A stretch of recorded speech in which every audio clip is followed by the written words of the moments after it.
जय गुरुजी। अथ श्रीवामनपुराणम् एकाशीतिः अध्यायः। पुलत्स्य उवाच।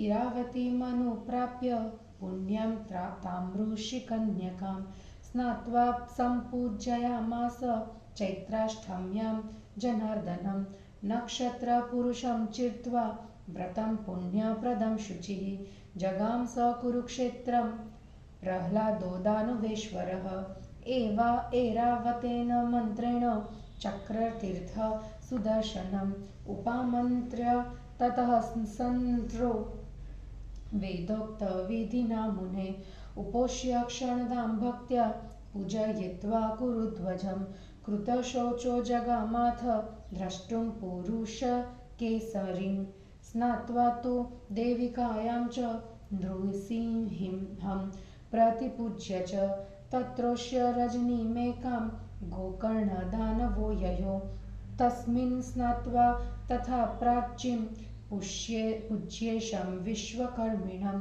प्राचीने चापरे दैत्यो द्रष्टुं कामेश्वरं ययो तत्र स्नात्वा च दृष्ट्वा च पूजयित्वा च शङ्करं द्रष्टुं ययो च प्रह्लाद पुण्डरीकं महाम्भसि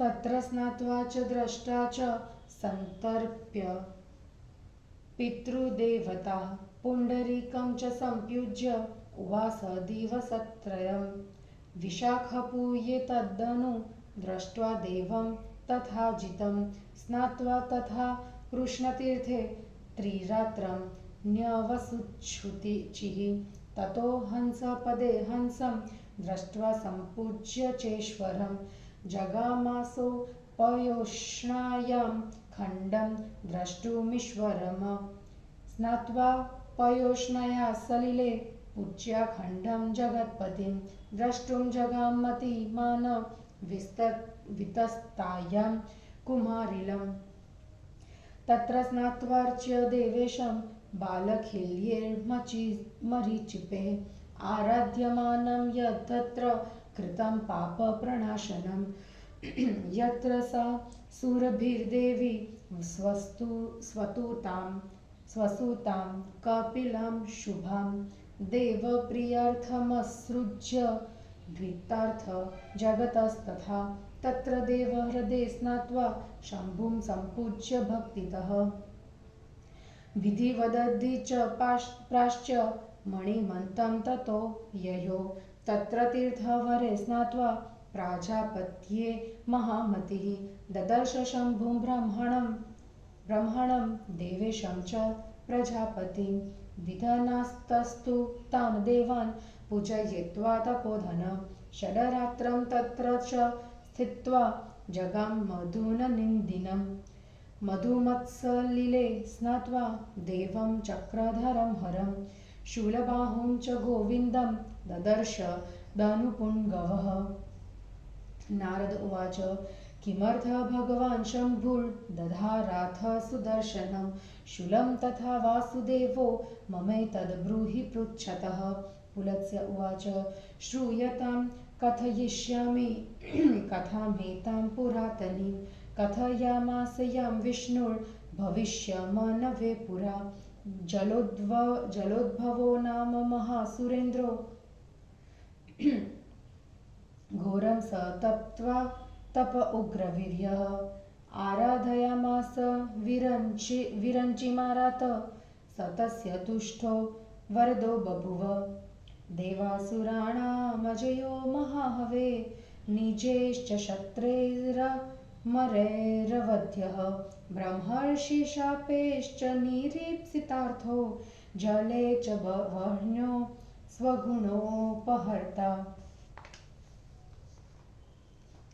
एकं प्रभावो दनुपुङ्गवोऽसो देवान् महर्षीन् नृपतीन् समग्रान् आबाधमानो विचचार भूम्यां सर्वा क्रियानाशयद्वुग्रमूर्तिः ततो मरा भूमिभवः स भूपः जग्मुः शरण्यं हरिमीशितारं तेश्चापि सार्ध भगवान् जगाम हिमालयं यत्र हरस्त्रीनेत्रः सम्मन्त्र्य देवर्षिः तं चकार्य मतिं च कृत्वा निधनाय शत्रोः निजायुधानां च विपर्ययं तो देवाधिपो च क्रतुरुग्रमणिमीनो ततश्च सोदानवो विष्णुशर्वो समायातो तञ्जिधासुं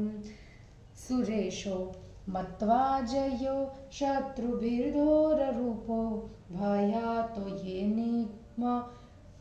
निम्नगायां विवेश ज्ञात्वा प्रनष्टं त्रिदिवेन्द्रशत्रुं नदीं विशालां मधुमत्सु पुण्या द्वयोष सशस्त्रो तटयोर्यरीशो प्रच्छन्नमूर्ति सहसा बभूवतुः जलोद्भवश्चापि जलं विमुच्य ज्ञात्वा गतो शङ्करवासुदेवो दिशसमीक्ष्य भयकातराक्षो दुर्गहिमाद्रिं च तदारोह महेन्द्रशृङ्गोपरि विष्णुशम्भो चर्चुर्यमाणं स्वरिपुं च दष्टा वेगादुभोद्रुवतुः सशस्त्रो विष्णुस्त्रिशूली गिरिशच्चक्रे ताभ्यां सदृष्टस्त्रिदशोत्तमाभ्यां चक्रेण शूलेन च भिन्नदेह पपातशैलात् तपनीयवर्णो यथान्तरिक्षादविमला च तारा एवं त्रिशूलं च दधार विष्णु चक्रं त्रिनेत्रोऽप्यरिसूदनार्थम् यत्रा दहन्त्री यबद्वद्वितस्ता हराद्वद्रीपा तच्छिशिराचलात्तु तत्प्राप्य तीर्थ त्रिदशाधिपाभ्यां पूजां च कृत्वा हरिशङ्कराभ्याम् उपोष्य भक्त्या हिमवन्तमागाद् द्रष्टुं गिरीशं शिवविष्णुगुप्तम् तं समभ्यर्च्य विधिवद दत्त्वा दानं द्विजातिषु विस्तृते हिमवत्पादे भृगुतुङ्गं जगामसः यत्रेश्वरो देववरस्य विष्णोः प्रादाद्रधाङ्गप्रवरायुधं वे येन प्रचिच्छेद त्रिदेवशङ्करं जिज्ञासमानोऽस्त्रबलं महात्मा। हिंदी अनुवाद। प्रहलाद की अनुक्रमिक तीर्थ यात्रा का वर्णन और जलोद्भव का आख्यान। पुलत्स्य जी ने बोला, नारद जी, प्रहलाद ने परम पवित्र ऋषि कन्या उस इरावती नदी के पास जाकर स्नान किया और चैत्र मास की अष्टमी तिथि में जनार्दन की पूजा की। वहां पवित्र पुण्यदायक नक्षत्र पुरुष के व्रत का अनुष्ठान कर दानवेश्वर प्रहलाद कुरुक्षेत्र चले गए।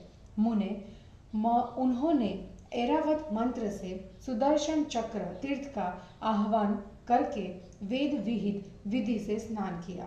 वहां एक रात्रि निवास कर श्रद्धा से कुरुध्वज का पूजन किया और शौचाचार से शुद्ध होकर नृसिंह का दर्शन करने के लिए चले गए। दानव प्रहलाद ने वहां देविका में स्नान कर नृसिंह की पूजा की और एक रात वहां निवास कर गोकर्ण तीर्थ चले गए।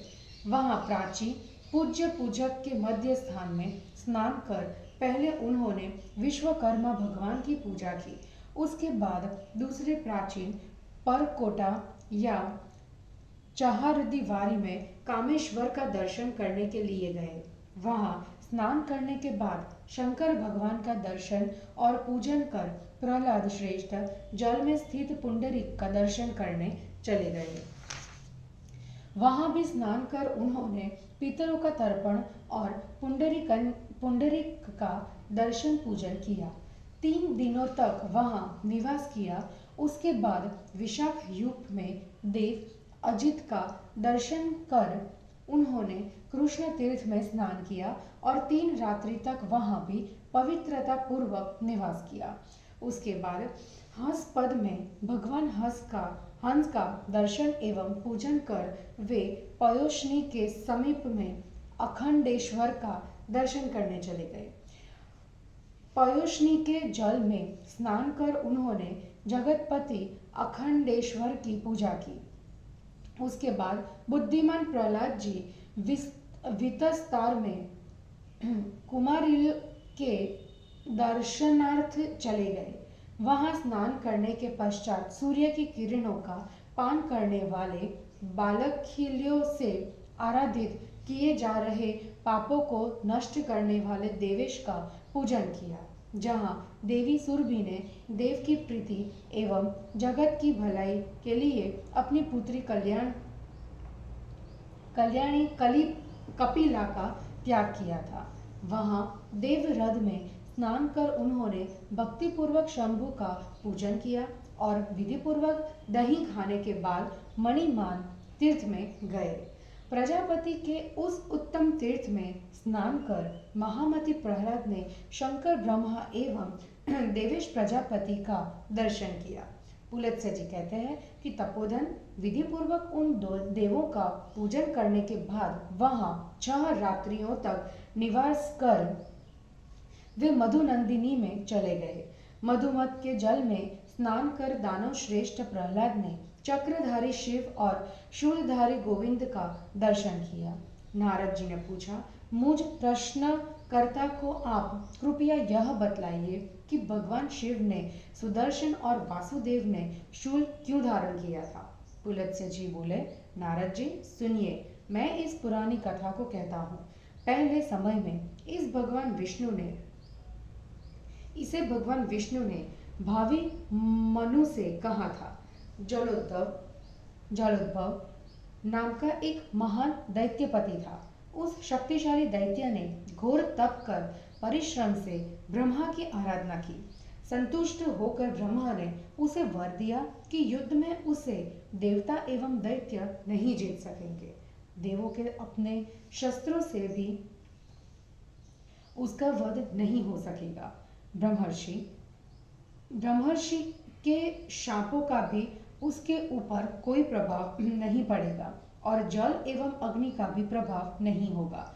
इस प्रकार का प्रभावशाली वह धनुश्रेष्ठ सभी देवताओं, महर्षियों और राजाओं को कष्ट पहुंचाता हुआ पृथ्वी पर विचरण करने लगा। फिर तो उस क्रूर ने समस्त कर्मों का विनाश कर दिया। उसके बाद पृथ्वी पर आविर्भूत हुए देवगण राजाओं के साथ शरण देने वाले एवं सबके नियामक विष्णु की शरण में गए। भगवान भी उन सभी के साथ हिमालय पर गए, जहां त्रिनेत्र हर अवस्थित थे। देवता और ऋषियों के कल्याणकारी कार्य की मंत्रणा करने के बाद शत्रु को मारने का निश्चय कर उन दोनों उग्रकर्मी देवाधिपों ने अपने आयुधों का परिवर्तन कर लिया। फिर मारने की इच्छा से आ रहे देवाधिप शंकर एवं विष्णु को देखकर और उन भयंकर मूर्तिधारियों को शत्रुओं से अजय जानकर वह दानव भय से नदी के जल में बैठ गया। देवशत्रु को पुण्यशालिनी मधुमती विशाला नदी में उसे छिपा हुआ जानकर शस्त्र सहित शंकर और विष्णु सहसा नदी के दोनों तटों पर छिप गए। शंकर और वासुदेव को गया हुआ जानकर जलोद्भव की जल से बाहर निकला तथा भय से चंचल नेत्रों से दिशाओं में इधर उधर देखकर दुर्गम हिमालय पर्वत पर चढ़ गया। पर्वत की चोटी पर अपने शत्रु को विचरण करते हुए देखकर त्रिशूलधारी विष्णु एवं चक्रधारी शिव शस्त्र लिए हुए तुरंत दौड़ पड़े। उन सुरोत्तमों ने उसे देखकर चक्र और शूल से उसके शरीर का भेदन कर दिया। वह सुवर्ण के समान कांति वाला, अंतरिक्ष से गिरने वाले विमल तारे के समान पर्वत से गिर पड़ा। इस प्रकार शत्रु के विनाश के लिए विष्णु ने त्रिशूल तथा शंकर ने चक्र धारण किया था। जहाँ शंकर का चरण गिरा था, उस हिमालय पर्वत से पाप विनाशिनी वितस्ता उत्पन्न हुई। उस तीर्थ में पहुंचकर प्रहलाद ने उन विष्णु एवं शंकर, इन दोनों देवों की अर्चा की तथा भक्ति से वहां निवास कर वे शिव एवं विष्णु से रक्षित गिरिराज हिमालय का दर्शन करने चले गए।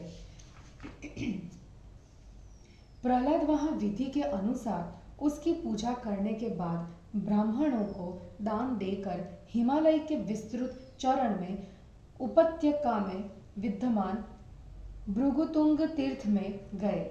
वहां भगवान शंभु ने देवश्रेष्ठ विष्णु को श्रेष्ठ अस्त्र दिया था। उस अस्त्र चक्र के बल को जानने की इच्छा से उन महात्मा ने उससे शंकर को 3 टुकड़ों में काट दिया था। और इस प्रकार श्री वामन पुराण में 81वां अध्याय समाप्त हुआ। जय गुरु जी।